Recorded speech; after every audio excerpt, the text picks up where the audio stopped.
다 같이 구약성경 열왕기하 7장 1절 말씀부터 제가 읽겠습니다. 엘리사가 가로되 여호와의 말씀을 들을지어다. 여호와께서 가라사대 내일 이맘때에 사마리아 성문에서 고운 가루 한 스아에 한 세겔을 하고 보리 두 스아에 한 세겔을 하리라 하셨느니라. 그때에 한 장관 곧 왕이 그 손에 의지하는 자가 하나님의 사람에게 대답하여 가로되 여호와께서 하늘에 창을 내신들 어찌 이런 일이 있으리요. 엘리사가 가로되 내가 내 눈으로 보리라. 그러나 그것을 먹지는 못하리라 하니라. 성문 어귀에 문둥이 네 사람이 있더니 서로 말하되 우리가 어찌하여 여기 앉아서 죽기를 기다리랴. 우리가 성에 들어가자고 할지라도 성중은 줄이니 우리가 거기서 죽을 것이요 여기 앉아 있어도 죽을지라. 그런즉 우리가 가서 아람 군대에게 항복하자. 저희가 우리를 살려두면 살려니와 우리를 죽이면 죽을 따름이라 하고 9절 문둥이가 서로 말하되 우리의 소위가 선치 못하도다. 오늘날은 아름다운 소식이 있는 날이여늘 우리가 잠잠하고 있도다. 만일 밝은 아침까지 기다리면 벌이 우리에게 미칠지니 이제 떠나 왕궁에 가서 고하자 하고 드디어 가서 성문지기를 불러 고하여 가로되 우리가 아람 진에 이르러 보니 거기 한 사람도 없고 사람의 소리도 없고 오직 말과 나귀만 매여 있고 장막들이 그대로 있더이다. 10절 말씀까지만 읽겠습니다. 저는 열왕기하 7장 설교를 굉장히 많이 들었고 또 열왕기하 7장 말씀을 전하기도 했는데 오늘 한빛 침례교회 우리 교회에서 열왕기하 7장을 다시 재조명해서 좀 말씀드리고 싶은 마음이 생겼습니다. 우선 이 열왕기하 7장뿐만 아니라 하나님께서 오늘 왜 이런 기적을 이스라엘 백성들에게 베풀어 주셨는가 그 이유부터 먼저 알아야 된다는 거죠. 이제 거슬러 올라가면 아합 왕이 시돈 왕 엣바알의 딸 이세벨하고 결혼을 합니다. 근데 그 시돈 왕 엣바알이라는 뜻은 바알의 제사장이라는 뜻입니다.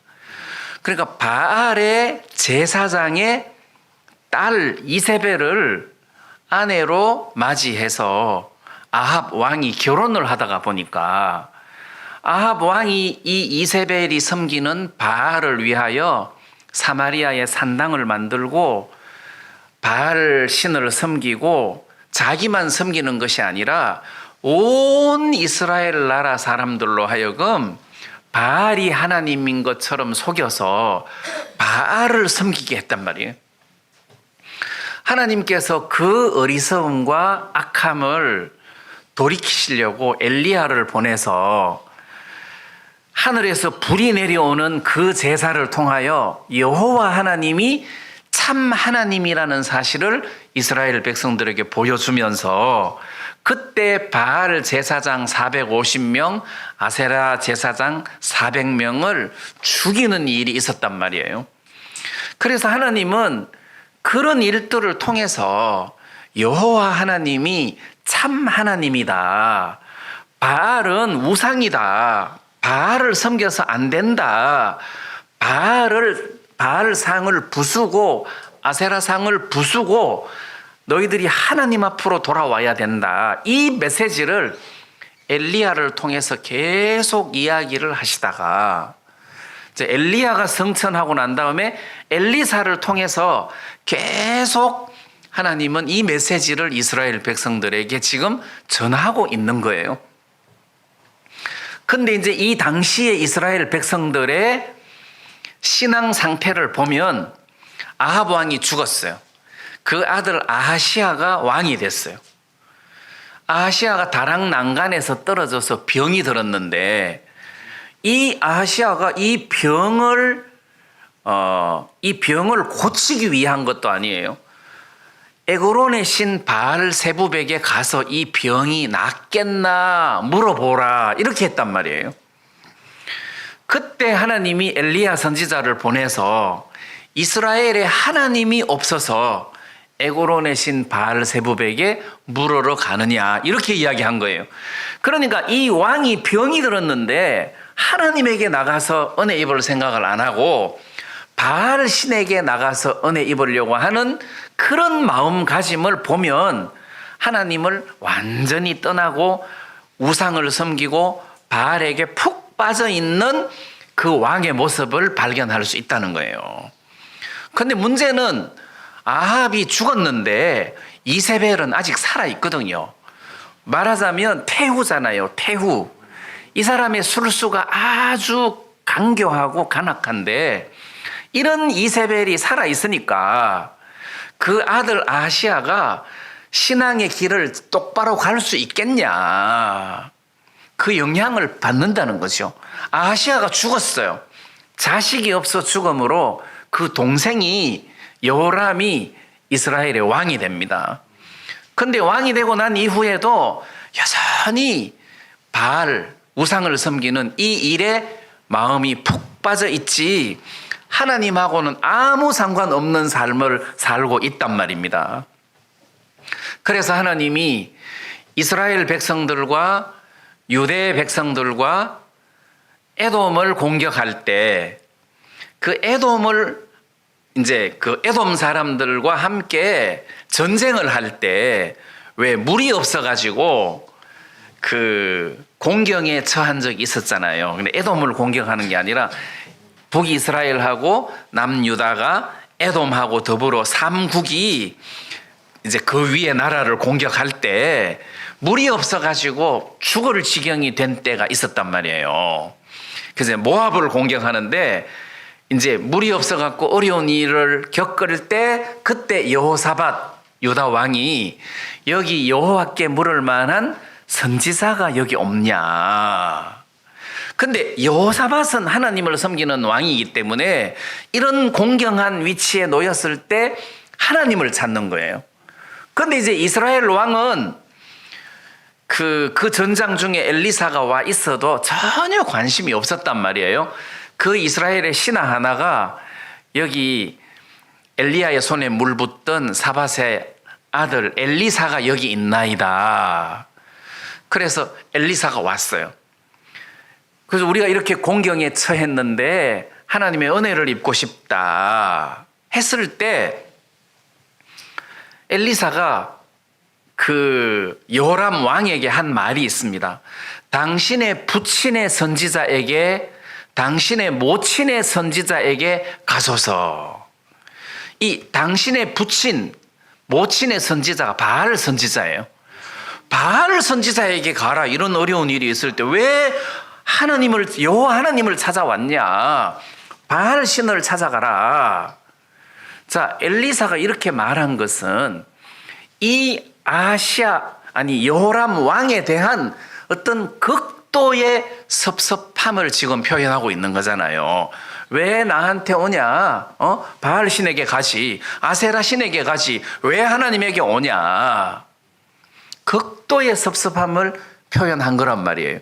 그리고 엘리사가 말하기를 유다 왕 여호사밧의 낯을 봄이 아니면 내가 당신들의 말을 안 들었을 것이고 얼굴도 안 봤을 것이다.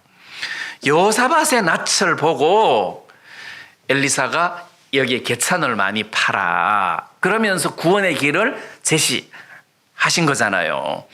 자, 그 큰 어떤 역사를 통해서 그러면 여호람 왕이 깨달아야 된다는 거지. 아, 우리나라에 여호와 하나님이 계시구나. 이 하나님이 참 하나님이구나. 이 하나님을 믿어야 되겠다. 이거 마음이 돌아서야 되는데 안 돌아섰다는 거죠. 자, 그래서 오늘 열왕기하 7장 말씀을 읽었는데 열왕기하 6장 31절에 보면 왕이 가로되 사밧의 아들 엘리사의 머리가 오늘날 그 몸에 붙어 있으면 하나님이 내게 벌 위에 벌을 내리실지로다 하니라. 이 말은 무슨 말입니까? 이 이스라엘의 여호람 왕이 엘리사를 죽여야 되겠다. 내가 엘리사를 못 죽이면 하나님이 나에게 벌을 내릴 거다. 그러면서 엘리사를 죽이고자 하는 어떤 분노가 여호람 왕에게 꽉 차 있는 거예요. 왜 그렇습니까? 여호와 하나님을 믿지 못하는 거잖아요. 물론 그 앞에 사건이 있었는데 그런 사건이 있었다 하더라도 이 여호람 왕이 하나님을 믿지 못하기 때문에 엘리사를 죽이고자 하는 마음에 가득 찬 거잖아요. 자, 그러면 이 여호람이 왕이 됐을 때도 아직까지 이세벨은 살아 있어요. 나중에 예후에 의해서 이 여호람 왕이 죽고 그 예후에 의해서 다시 이세벨이 죽는데 아직까지 이세벨이 살아있기 때문에 그 간악한 이세벨 영향을 이 여호람 왕이 많이 받고 있다고 우리는 추측할 수가 있습니다.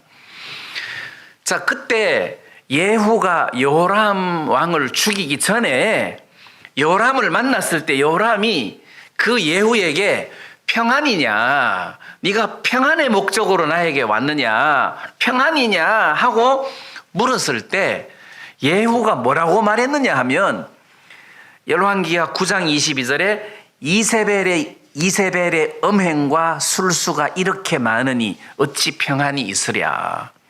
그러니까 그 나라에 이세벨의 음행과 술수, 여기 이 음행이라는 것은 어떤 그 이방 종교에서 나오는 음행일 수도 있고 또는 그 신앙적인 하나님을 떠나서 이방 신에게 흘러간 그 마음, 어떤 마음의 신앙의 음행일 수도 있는데 어쨌거나 이세벨의 음행과 술수가 이렇게 많으니 했으니까 이 술수가 어떤 겁니까?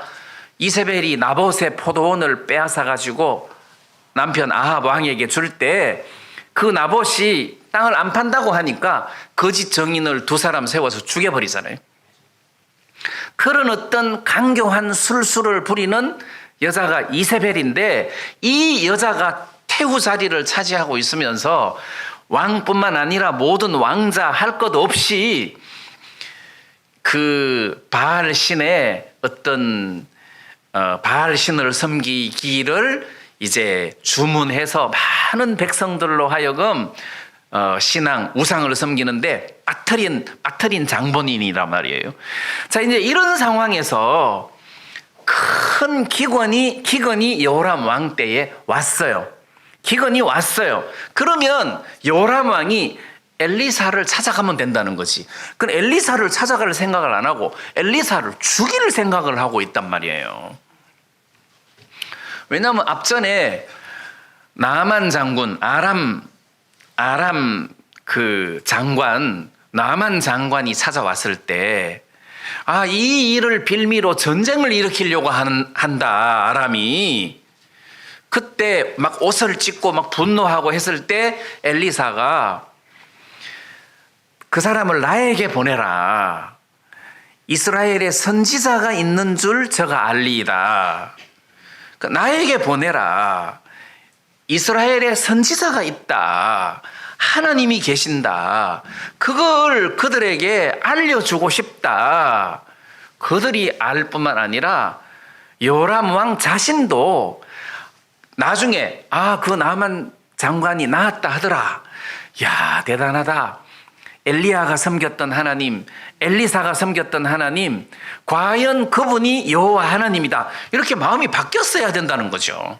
그 나만의 장관의 문둥병을 고치신 하나님, 도단성이 포위됐을 때 그들의 눈을 멀게 해서 그들을 포로로 잡아 사마리아까지 끌고 오게 하신 하나님, 이런 하나님이면 이 기근의 문제도 해결할 수 있겠다. 우리가 엘리사에게 나가자. 이렇게 해야 이게 정상인데 엘리사를 죽이려고 하고 있다는 거죠. 뿐만 아니라 엘리야가 승천하고 난 다음에 엘리사가 그 영감을 받아서 하나님의 선지자 일을 하고 있을 무렵에 그 당시 여리고 사람들은 그 선지자 엘리사 선지자에게 나가서 엎드려 절을 하면서 내 주여 하고 영접을 할 뿐만 아니라 여리고성 사람들은 그 토산이 익지 못하는 그런 어떤 문제로 엘리사에게 나가서 은혜를 구하는데 베델에 갔을 때 베델의 소년들이 엘리사를 보고 대머리에 올라가라 대머리에 올라가라 하고 조롱하는 일이 있었습니다. 그 베델은 옛날 솔로몬 왕 이후에 여로보암이 금송아지를 단과 베델에 세웠는데 그 베델이에요. 그럼 이 베델이 우상을 섬기는 본거지라고도 할 수 있어요. 근데 그 베델에 왔을 때 엘리사를 대머리에 올라가라 대머리에 올라가라 하고 조롱을 했는데 이 대머리에 올라가라 이 말은 꺼져라 이런 의미예요. 대머리야 꺼져라. 엘리야가 성선했는데 꺼진 것처럼 너도 올라가라 너도 꺼져라 사라져라 이런 의미예요. 그렇게 조롱을 하면서 하나님의 사람으로 인정을 안 한 거예요. 이게 이제 이 당시에 이스라엘 백성들의 신앙 상태입니다. 그래서 하나님은 엘리야를 보내고 엘리사를 보내서 그들의 마음을 바꾸시려고 지금 애를 쓰고 있는 거예요. 이 선지자를 통해서 하나님의 능력을 베풀고 계시는 겁니다. 그래서 기근을 주었어요. 애를 삶아 먹을 정도로 굉장히 난감한 상황이 벌어졌단 말입니다. 그런데 그들이 하나님께 나오지 않았습니다. 자, 이 상황에서 엘리사가 여호와의 말씀을 들을지어다 이렇게 했단 말이에요. 여호와의 말씀을 바알의 말을 들으라가 아니에요. 여호와의 말씀을 들으라. 여호와께서 가라사대 내일 이맘때에 고운 가루 한 서아에 한 세겔을 하리라 이랬단 말이에요. 여호와의 말씀을 들을지어다. 이거는 이스라엘 백성들에게 굉장히 큰 메시지인 거예요. 왜냐하면 온 나라 천지가 바알 신으로 섬기는데 익숙해져 있는데 여호와의 말씀을 들어라. 이건 대단한 거예요. 자, 그때 한 장관이 하늘에 창이 난들 어찌 이런 일이 있으리요 이랬단 말이에요.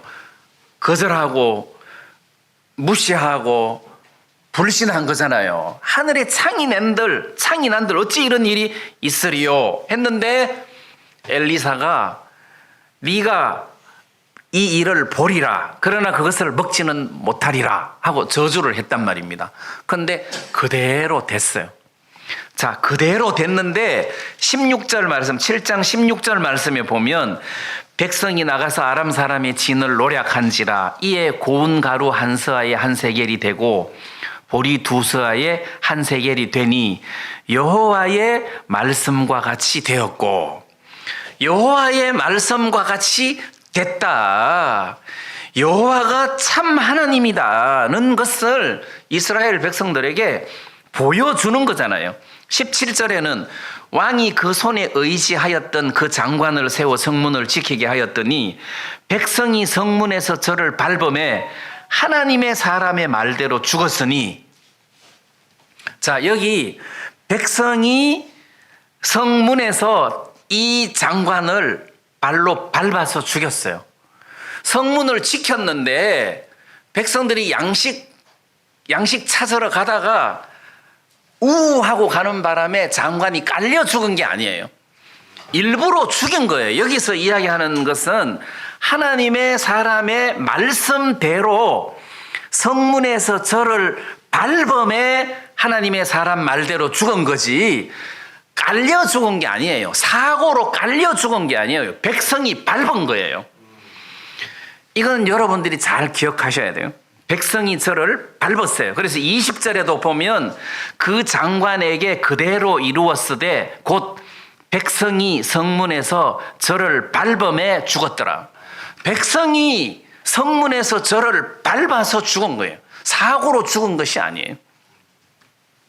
자, 그렇다면 하나님은 엘리사를 통해서 이 어떤 기근 문제의 사건들을 일으키셔 가지고, 그리고 또 이 양식 가격이 막 폭등해 가지고 감히 양식을 살 수 없는 그런 상황에서 갑자기 양식값이 폭락을 해 가지고 누구든지 쉽게 양식을 싼 값에 살 수 있는 그런 기적을 하나님이 엘리사를 통해 베풀므로, 과연 하나님이 살아계시구나, 이분이 과연 하나님이다, 이렇게 여호와 하나님을 믿기 원하는, 여호와 하나님에게로 이스라엘 백성들의 마음이 돌아오기를 바라는 마음으로 오늘 이 사건을, 이 기적을 일으키시는 거예요.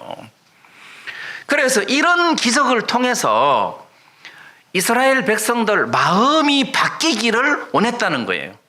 왜냐하면 이들은 지금 하나님을 멀리 떠나 있는 상황이란 말이에요. 바알 신을 진짜 하나님처럼 생각하고 살고 있던 시절이란 말입니다. 그래서 하나님은 그들이 돌아와라, 하나님께로 돌아와라, 이 여호와 하나님이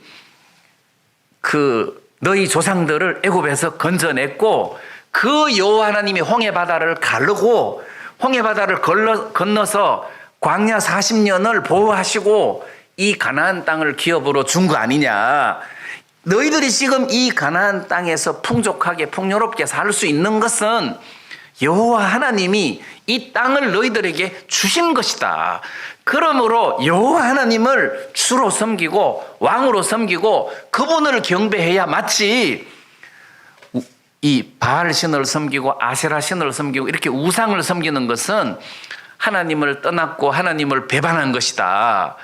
너희들은 계속 이 길로 나가면 저주를 받을 거다.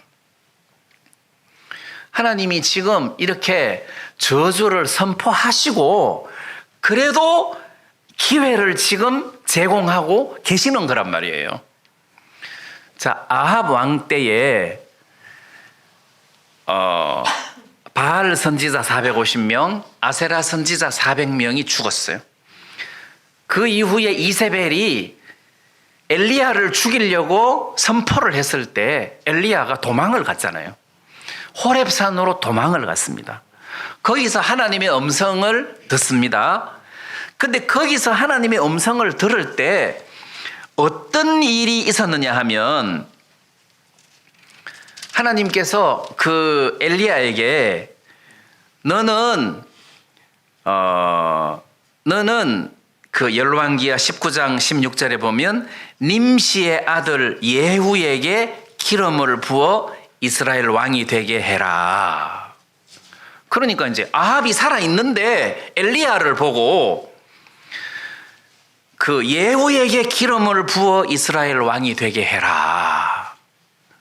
그리고 사밧의 아들 엘리사에게 기름을 부어 대신해서 선지자가 되게 해라. 자, 이 이야기를 하셨어요. 그리고 그 앞에는 15절에는 여호와께서 저에게 이르시되 너는 내 길을 돌이켜 광야로 말미암아 다메섹에 가서 이르거든 하사엘에게 기름을 부어 아람 왕이 되게 해라. 자, 이렇게 이야기를 하셨습니다. 자, 그리고 그 19장 17절에 하사엘의 칼을 피하는 자는 예후가 죽일 것이요 예후의 칼을 피하는 자는 엘리사가 죽이리라 이랬단 말이에요. 그러니까 지금 아람 사람 하사엘, 이 하사엘이 이스라엘 나라를 박살낼 것을 지금 엘리야에게 주문을 하고 있는 거예요. 여러분들이 성경을 보면 엘리사가 여기 이제 9장으로 넘어가면 열왕기하 9장으로 넘어가면 그 엘리사가 이제 8장이네요. 8장으로 넘어가면 이제 아람을 그 하사엘에게 기름을 부어서 왕이 되게 하는 이런 일이 생긴단 말이에요. 응? 이런 일이 생긴다. 그리고 예후가 왕이 된다. 자, 근데 그 엘리사가 하사엘에게 네가 왕이 될 거다 하는 것을 예언을 할 때에 엘리사가 뭐라고 예언을 하느냐 하면 열왕기하 8장 10절에 보면 엘리사가 가로되 너는 가서 저에게 구하기를 왕이 정녕 나으리라 하라. 그러나 여호와께서 저가 정녕 죽으리라고 내게 알게 하셨느니라 하고 엘리사가 그 하사엘을 뚫어지게 쳐다봤단 말이에요. 예. 하나님의 사람이 저가 부끄러워하기까지 쏘아보다가 울었다는 거죠. 그리고 어찌하여 우시나이까 하고 하사엘이 물으니까 네가 이스라엘 자손에게 행할 모든 악을 내가 안다. 네가 저에게 저희 성에 불을 놓고 장정을 칼로 죽이고 어린아이를 메어 치고 아이 벤 부녀를 가르리라. 그래, 네가 이스라엘 백성들에게 이 같은 일을 할 것이다. 그걸 아니까 엘리사가 울었단 말이에요. 이스라엘 백성들이 불쌍해서 울었단 말이에요. 그러면 엘리야 시대 때 엘리야에게 하사엘에게 기름을 부어 왕이 되게 해라 이 말이 뭡니까? 왕이 되게 해서 이 이스라엘 나라를 박살을 내라. 그 의미란 말이에요. 그런데 엘리야가 하사엘에게 기름을 부어서 왕이 되게 한 게 아니라 엘리사가 열왕기하 8장에서 기름을 부어서 왕이 되게 한 거란 말입니다. 그러면 열왕기상 19장에서 열왕기하 8장까지 하나님이 이스라엘 백성들에게 돌아오게 하려고 기회를 준 거라고 볼 수 있다는 거죠. 당장 기름을 부어서 왕이 되게 한 게 아니라는 거죠. 당장 엘리야에게 말했는데 엘리야 때 예후에게 기름을 부어서 왕이 되게 하지 못했고 엘리사가 그 뜻을 받들어 예후에게 기름을 부었단 말입니다.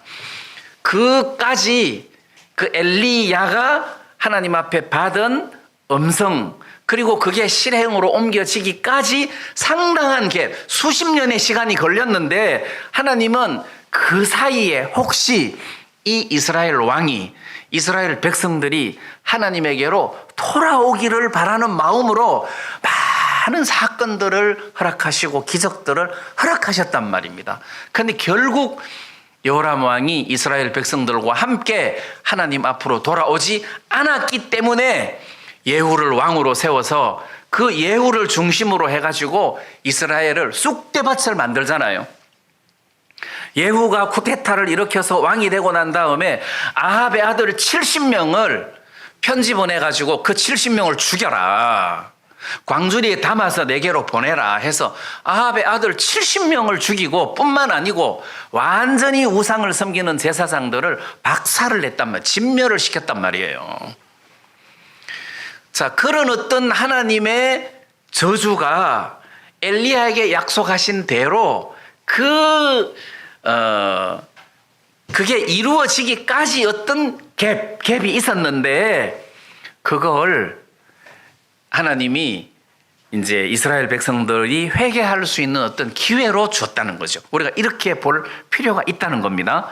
자, 그러면 오늘 읽었던 이 열왕기하 7장에서 양식값이 폭등해가지고 애를 삶아 먹을 정도로 극히 어려운 상황에 있었던 사마리아가 갑자기 하루아침에 양식값이 폭락해서 어느 누구든지 양식을 쉽게 싸게 사 먹을 수 있도록 하는 이런 어떤 큰 변화가 기적이 생겼단 말이에요. 그런데 이 기적이 생긴 여기에 초점이 뭐냐 하면은 여호와의 말씀을 들을지어다. 여호와께서 여호와의 말씀대로 하나님의 사람의 말씀대로 이렇게 가격이 폭락하고 하나님 말씀대로 이루어졌기 때문에 이스라엘 백성들이 여호와 하나님이 과연 하나님이구나 하고 이렇게 마음을 바꾸었어야 한단 말이에요. 그런데 안 바꾼다는 거죠.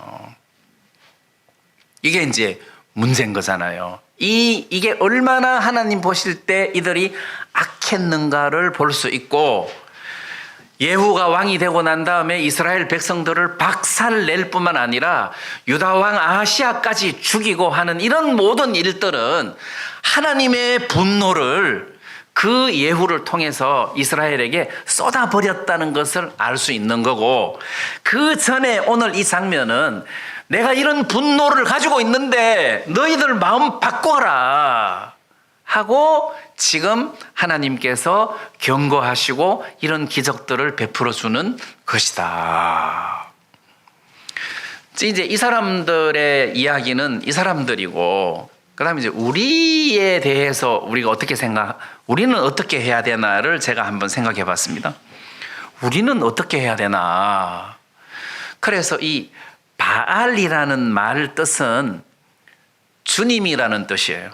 바알, 주, 왕이다. 또는 풍요의 신이다.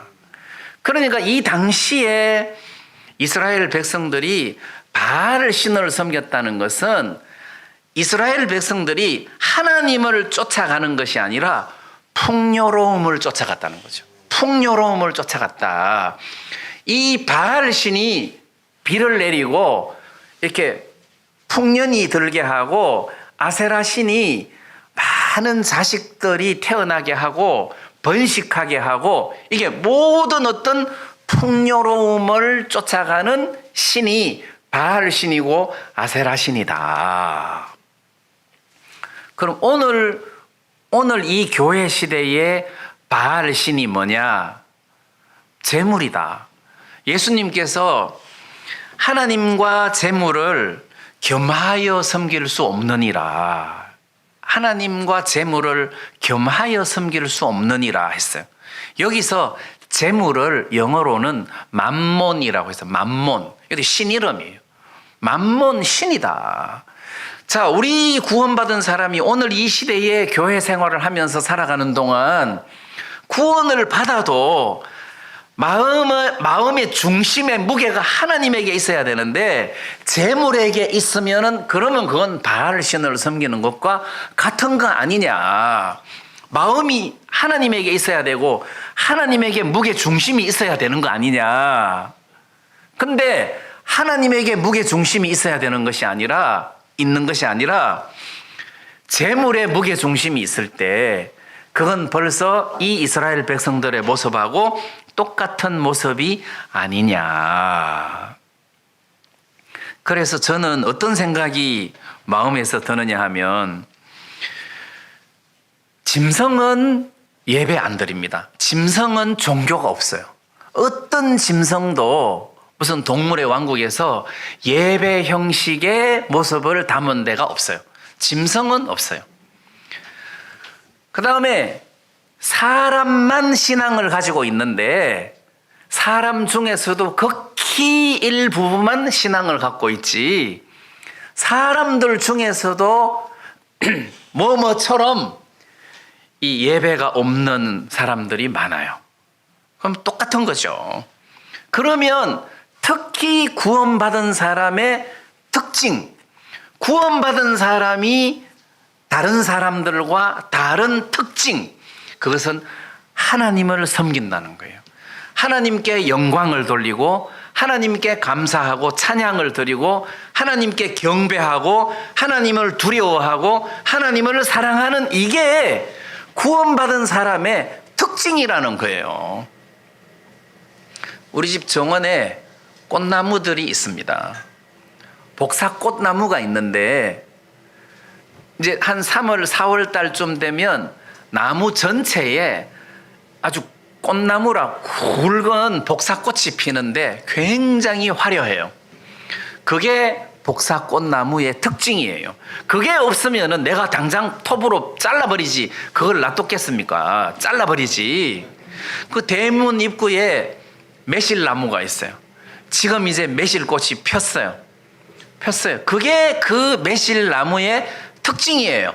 여름 되면 이제 매실 열매도 맺히겠죠. 특징이에요. 만약에 꽃도 안 피고 열매도 안 맺힌다면 내가 잘라버려야죠. 그걸 거기 놔둘 이유가 없잖아요. 그러면 구원받은 사람의 특징은 뭡니까? 꽃이 피는 거고 열매가 맺는 건데 그게 뭐냐? 하나님을 섬기는 거란 말이에요.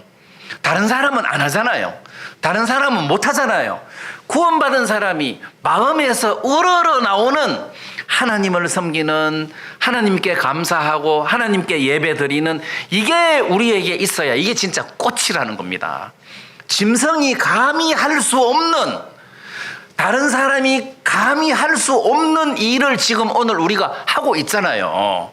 어떤 사람이 우리처럼 이렇게 마음으로 예배를 드리고 마음으로 하나님께 경배하는 사람이 있느냐는 거예요. 이런 어떤 특별한 마음이 없으면 어떻게 멀리서 여기까지 오겠느냐는 겁니다. 문제는 마음에서 우러러 나오는 마음이라야 돼요.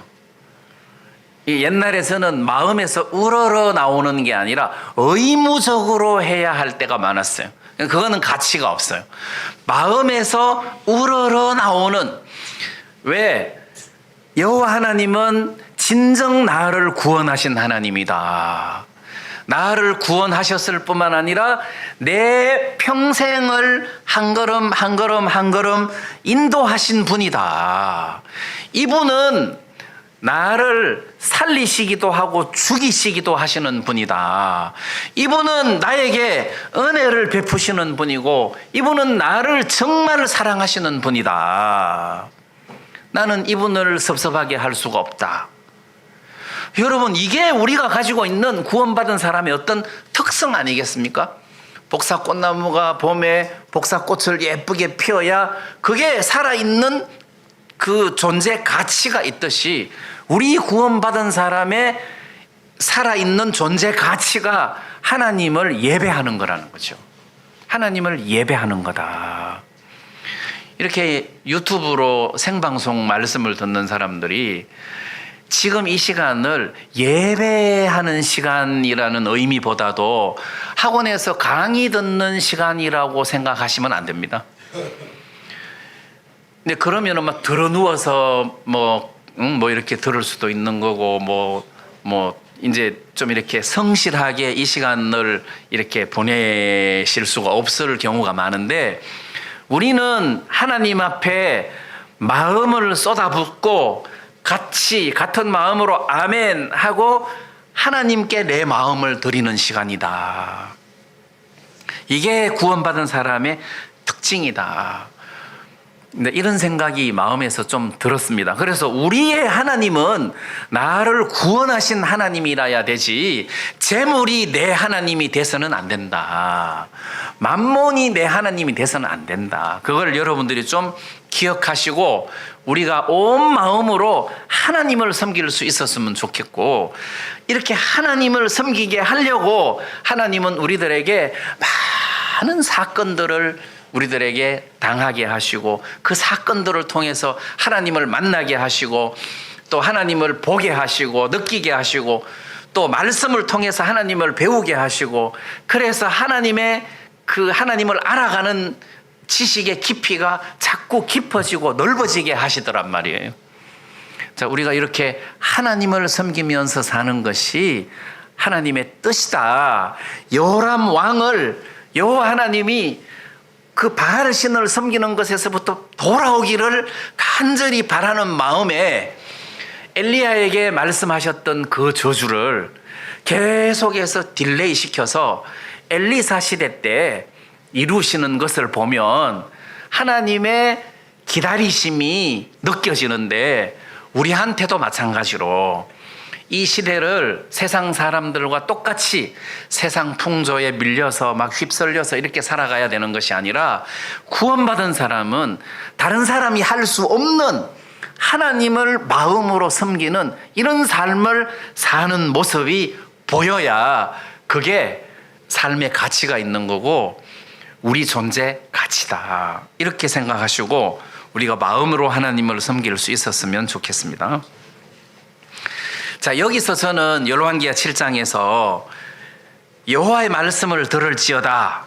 여호와께서 가라사대 내일 이맘때에 사마리아 성문에서 고운 가루 한 스아에 한 세겔 하고 보리 두 스아에 한 세겔 하리라 하고 말씀을 하셨어요. 근데 여기서 하나님이 엘리사를 통해서 하신 말씀을 이루어 가셔야 되잖아. 하나님이 이제 이렇게 내뱉으셨어요. 내일 이맘때에 하루 만에 양식이 폭락할 것이다. 기근 문제가 완전히 해결될 것이다 하고 엘리사를 통해서 말씀을 하셨어요. 자, 그러면 지금부터 24시간 안에 하나님이 이것을 이루셔야 된다는 거죠. 하나님이 이것을 이루기 위해서 4명의 문둥이를 사용하시는 겁니다. 여기서 4명의 문둥이가 믿음이 있어서 아람에 간 거 아닙니다. 여러분들이 이 말씀을 가만히 보십시오. 여기서 무슨 믿음이 있는지를 한번 보십시오. 3절 말씀에 보면 서로 말하되 우리가 어찌하여 여기서 앉아 죽기를 기다리랴. 자, 우리가 성에 들어가자고 할지라도 문둥이는 성에 못 들어갑니다. 문둥이는 성에 들어갈 수가 없어요. 집 밖에서 살아야 됩니다. 근데 들어간다 하더라도 못 들어갑니다. 들어갈 수도 없고 만약에 들어간다 할지라도 성중은 줄이니 우리가 거기서 죽을 것이요 여기 앉아 있어도 죽을지라. 그런즉 우리가 가서 아람 군대에게 항복하자. 자, 아람 군대에게 항복하면 살려줍니까? 몰라. 장군이 항복하면 살려줄 수 있어요. 장군이. 근데 문둥이가 항복하면 살 확률 없습니다. 왜냐하면 전염되잖아요. 전염되잖아요. 문둥이가 항복하면 재수 없다 그러면서 죽이지 살 확률이 1% 정도 있을지 몰라요. 그렇지만 그 1% 혹시 살지도 모른다. 가자. 이거 믿음으로 간 게 아닙니다. 믿음으로 간 게 아니고 형편을 따라서 간 겁니다. 그 중에서도 가장 밥 얻어 먹을 수 있는 좋은 형편이 항복하는 겁니다. 이 믿음이라고 할 수 없습니다. 이걸 믿음으로 저는 해석하고 싶지 않고 하나님이 4명의 문둥이를 사용하신 것입니다. 하나님이 엘리야에게 까마귀를 들어 사용하셔서 엘리야에게 먹을 것을 준 것처럼 까마귀가 믿음이 있어가지고 엘리야에게 떡 갖다 주고 고기 갖다 준 거 아니잖아요. 내가 엘리야에게 고기하고 떡을 갖다 주면 하나님이 나에게 복을 주실 것이다. 그래서 까마귀가 엘리야에게 떡과 고기를 갖다 준 거 아니죠. 하나님이 까마귀를 사용하신 겁니다. 그리고 사르밧 과부도 마찬가지입니다. 하나님이 사르밧 과부를 통해서 그 기근 중에 엘리야를 먹이려고 예언을 하셨어요. 내가 저로 명하여 내가 과부를 명해서 너를 섬기게 했느니라 이랬단 말이에요. 그래서 과부가 믿음이 있어서가 아니라 쓰임을 받은 거예요. 하나님 앞에 쓰임을 받은 거예요. 하나님이 4명의 문둥이를 사용하셨어요. 왜? 가장 약하기 때문에. 무슨 의미입니까? 왕을 통해서 하나님이 이 말씀을 이루셨다면 이거 나도 할 수 있겠다 이렇게 할 수 있지만 4명의 문둥이를 통해서 이 약속을 이루셨다면 이거는 불가능한 일인데 이루어졌다. 과연 하나님이다. 이렇게 할 수밖에 없단 말입니다. 그러니까 하나님은 가장 가능성이 없는 4명의 문둥이를 도구로 사용하셨다는 거죠. 그래서 하나님이 이 4명의 문둥이를 사용하셨다. 도구로. 하나님의 뜻을 이루는 도구로 사용하신 것이지 4명의 문둥이가 믿음이 있어서 그런 게 아니라는 거예요. 제가 말씀드리려고 하는 것은 하나님이 당신의 뜻을 이루기 위해서 나를 사용하실 때가 있더라. 하나님은 어떤 목적을 이루시려고 여러분들을 사용하실 때가 있더라. 도구로 하나님이 사용하실 때 되더라. 뭐 예를 들어서 예수님께서 베드로를 보고 내가 너로 사람 낚는 어부가 되게 하리라 이랬어요. 베드로를 통해서 내가 이런 일을 하고 싶다. 그런데 베드로가 예수님을 3번 부인도 하고 예수님께 주여 이런 일이 주에게 미치지 못할지니이다 그러고 말고의 귀를 자르고 막 이런 어떤 베드로의 모습이 있음에도 불구하고 하나님은 베드로를 통해서 말씀하신 대로 사람 낚는 어부가 되게 하더라는 거죠. 왜? 하나님의 도구라는 거죠. 물론 사도 바울이 믿음이 있는 것도 맞지만 사도 바울이 구원받을 무렵에 하나님이 아예 마음으로 정하셨어요. 저는 나의 택한 그릇이다. 많은 임금들에게, 이방 사람들에게 이 복음을 전하기 위하여 내가 택한 그릇이다. 자, 그래서 어쨌든 하나님께서 말씀대로 일을 하시는데 4명의 문둥이를 사용하시더라. 그래서 저는 우리 교회 성도들이 이렇게 계시는데 사람들마다 뭐가 다 다르잖아요. 저분은 믿음이 되게 많은 것 같고, 저분은 믿음이 좀 없는 것 같고, 저분은 신앙이 참 좋은 것 같고, 저분은 신앙이 별로 좀 안 좋은 것 같고, 이런 어떤 격차가 있을 수 있단 말이에요.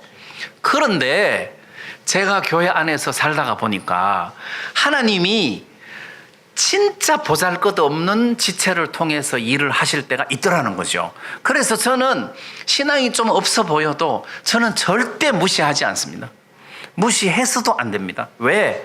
어느 날 하나님이 그 사람을 통해서 내가 일을 해야 되겠다 하고 마음을 먹으면 그 사람을 통해서 아름다운 열매가 얼마든지 맺어질 수가 있다는 거예요. 자, 부족한 지체에게 종기를 더하신다고 부족한 지체지만 우리가 무시해야 될 일이 아니라는 겁니다. 하나님이 쓰시면 그 사람도 귀한 일꾼이 될 수 있다. 자, 그러면 4사람의 문둥이가 서로 이야기를 하잖아요. 서로 말하되, 야, 우리가 이렇게 죽기를 기다리랴. 항복하자. 자, 이 마음은 하나님이 넣어준 마음입니다. 하나님이 그 마음을 주신 것입니다. 왜 그러느냐 하면 열왕기하 7장 9절에 보면 또 문둥이가 서로 말하되 우리의 소위가 선치 못하도다. 오늘날은 아름다운 소식이 있는 날이오늘 우리가 잠잠하고 있도다. 만일 밝은 아침까지 기다리면 벌이 우리에게 미칠지니 이제 떠나 왕궁에 가서 고하자. 이 마음은 사람에게서 나온 마음 아닙니다. 사람은 야, 오늘 밤이야. 이 밤에 가면 아람 군인이 몰래 온 줄 알고 활 쏠지 몰라. 이 밤에 굳이 이 밤에 갈 필요 뭐 있냐. 여지까지 기다렸는데 그래, 날 밝으면 가서 고하자. 이렇게 할 수도 있는데 4명의 문둥이는 밝은 아침까지 기다리면 벌이 우리에게 미칠지다. 야, 두렵다. 만약에 이거를 잠잠히 기다리고 있으면 하나님이 우리에게 벌을 주실 수도 있다. 이 마음은 하나님이 주신 마음입니다. 이렇게 서로 말하는 것도 하나님이 주신 마음이지 이 4사람의 문둥이의 믿음 아닙니다. 하나님이 이 마음을 주셨다고 저는 믿습니다. 뿐만 아니라 항복하자, 이것도 하나님이 주신 마음입니다. 하나님이 그 마음을 주어서 항복하게 하고 그 밤에 고하게 했다는 것입니다. 아름다운 소식을 고하게 했다는 거예요. 자, 고했어요. 그 이야기를 듣고 왕이 야, 그게 아니고 아람 군인들이 매복해 있는 거야. 우리가 줄인 것을 아는 거로 매복해 있다. 우리가 양식가지러 가면 덮칠 거야. 이게 왕이에요. 맞잖아요. 그럴 가능성도 있단 말입니다.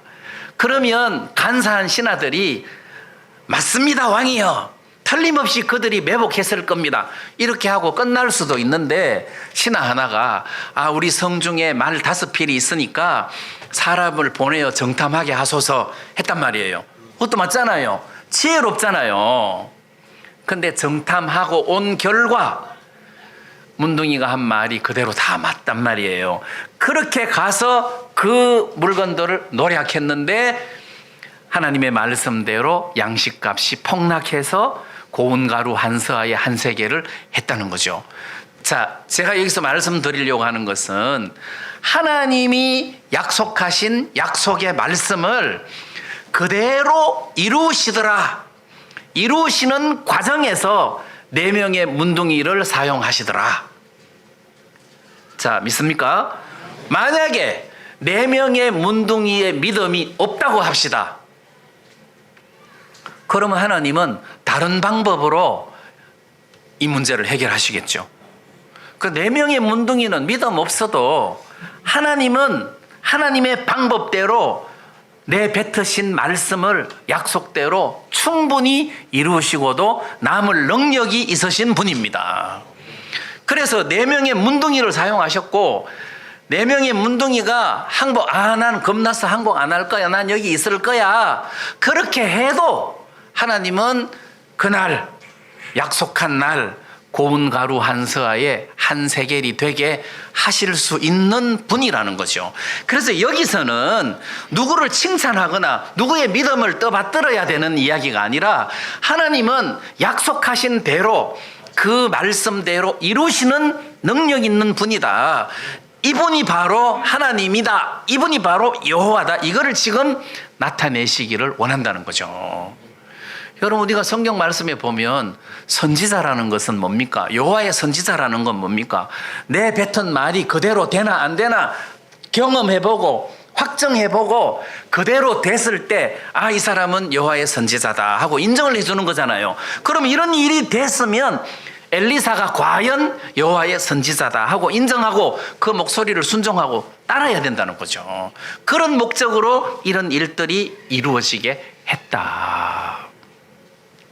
그래서 하나님이 이 사람들을 도구로 사용을 하시더라. 이 사람들을 도구로 사용을 해서 하나님이 말씀하신 대로 그거를 그대로 이루더라.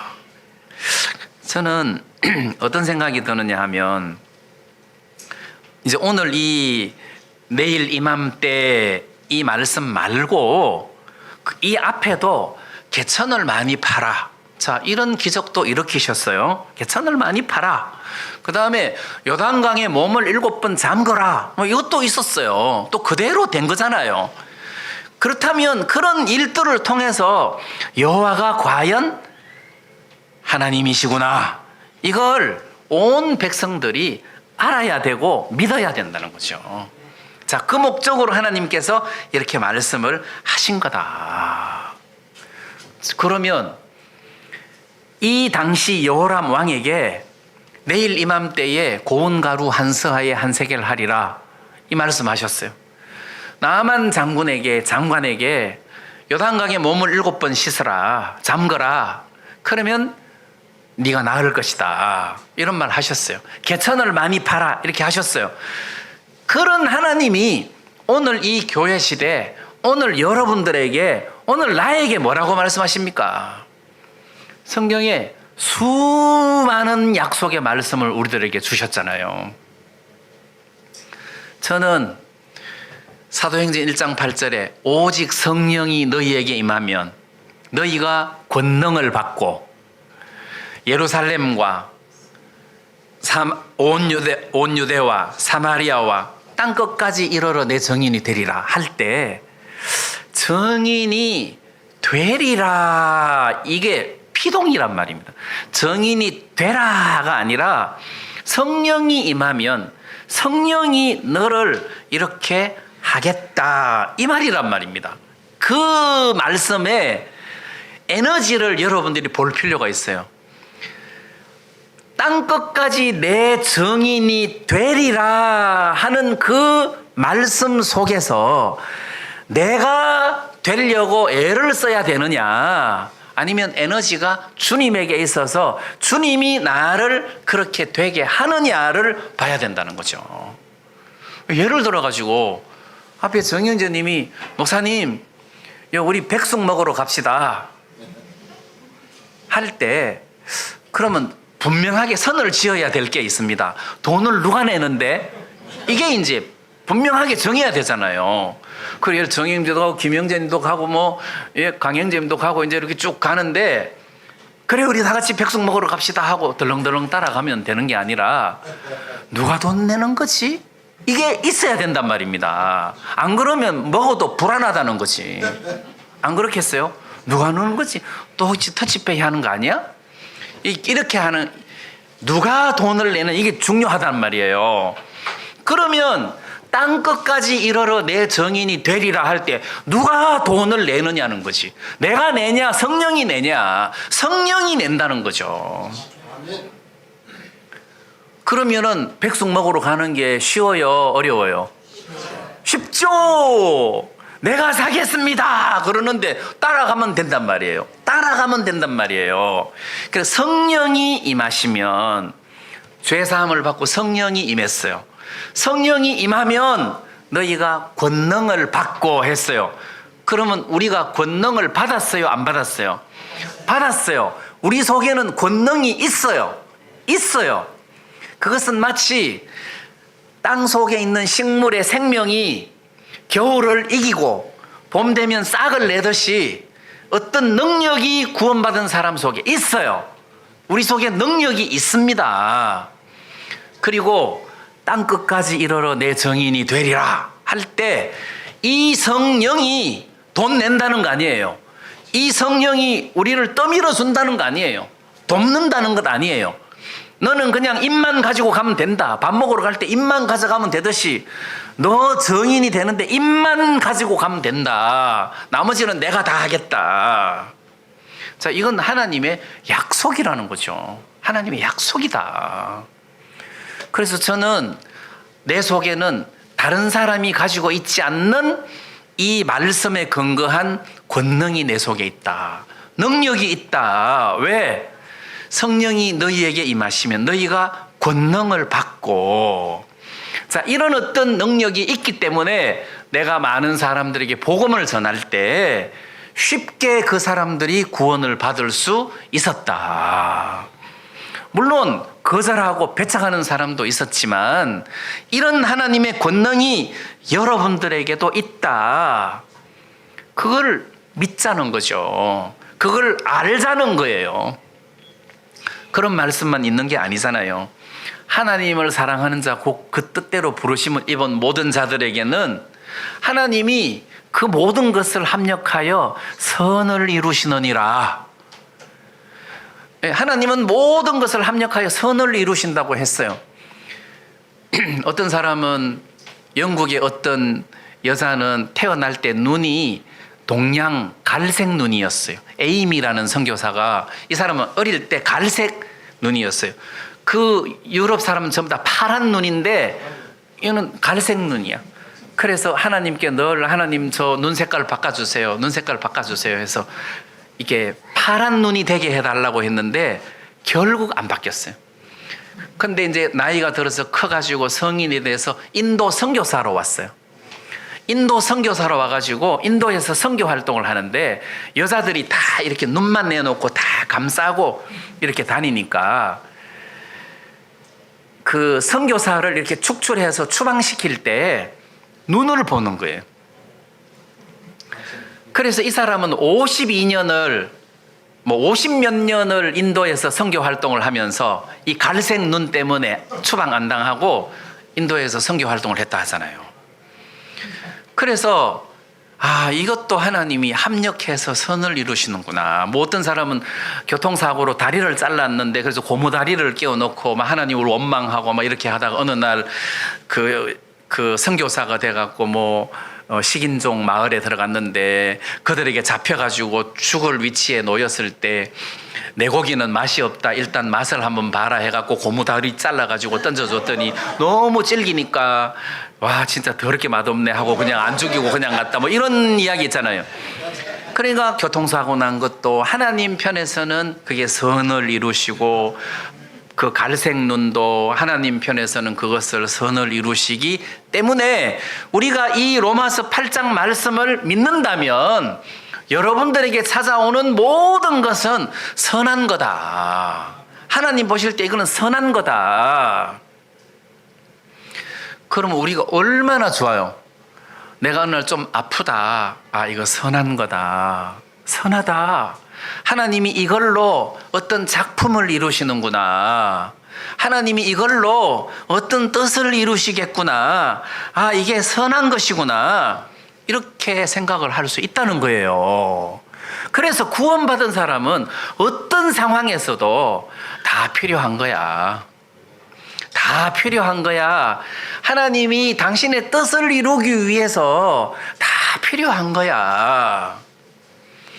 그래서 네 사람의 문둥이 재수없다 오려내자 하고 오려내면 하나님의 도구가 없어지잖아요. 그렇듯이 우리 삶 속에서 아이고 하나님 날씨가 왜 이래 춥노 하고 오려내고, 아이고 오늘 비가 이렇게 오노 하고 오려내고, 아이고 이렇게 덥노 하고 오려내고, 그 다 오려내면 맑은 날이 며칠 안 돼요. 그런 날을 사는 사람들은 오히려 더 건강하지 못하고 오히려 더 문제가 많을 수가 있어요. 그래서 이 사계절이 있는 이런 나라에 산다는 것은 오히려 건강이 훨씬 더 좋을 수가 있단 말입니다. 자, 어쨌거나 저는 예수 안에서 구원받은 성도들은 어떤 상황에서도 감사할 수 있는 조건을 하나님이 만들어 주셨다. 왜? 이 모든 것을 합력하여 선을 이루신다고 하시더라. 감당할 수 없는 시험 당함을 허락지 않는다고 하시더라. 그 말씀을 믿으면 나 이거 감당할 수 있어. 감당할 수 있어. 괜찮아. 이렇게 되는 거 아니에요. 그 말씀을 믿으면 믿음대로 된다는 거죠. 그래서 열왕기하 7장 말씀을 통해서 하나님이 내뱉으신 그 말씀은 말씀대로 하나님이 일을 하시더라. 또 하나님이 그 일을 하실 때 4명의 문둥이를 들어서 도구로 쓰시더라. 까마귀를 들어서 쓰시더라. 과부를 들어서 쓰시더라.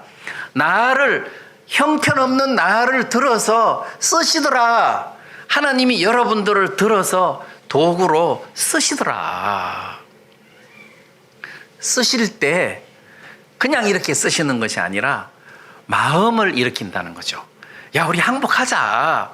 그 긴 날 많이 놔두고 하필 그날 항복하자고 의논을 합니까? 그러니까 하나님이 지금 일을 하시는 거 아닙니까? 하필 그날 항복하자. 하나님이 지금 일을 하고 계신단 말입니다. 그 사람들을 쓰실 때 마음을 불러일으킨다는 거죠. 하나님이 마음을 불러일으키는 거예요. 항복하자.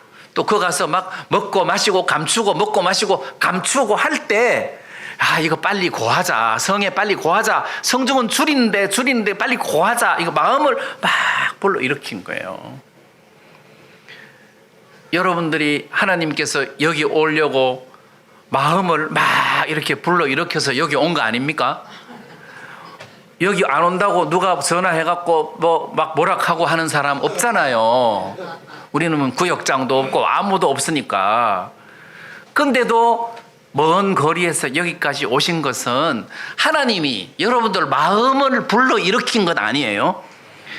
예, 수양회를 하고 싶은 마음을 불러일으키시고, 막 책을 만들고 싶은 마음을 불러일으키시고, 길을 여시고, 연보하고 싶은 마음도 불러일으키시니까 연보도 하고, 예배하고 싶은 마음을 불러일으키시니까 우리가 예배들 드리고 이렇게 하는 거 아니에요. 하나님이 이 마음을 불러일으키시더라. 그래서 하나님의 뜻을 이루어 가시더라. 우리를 통해서.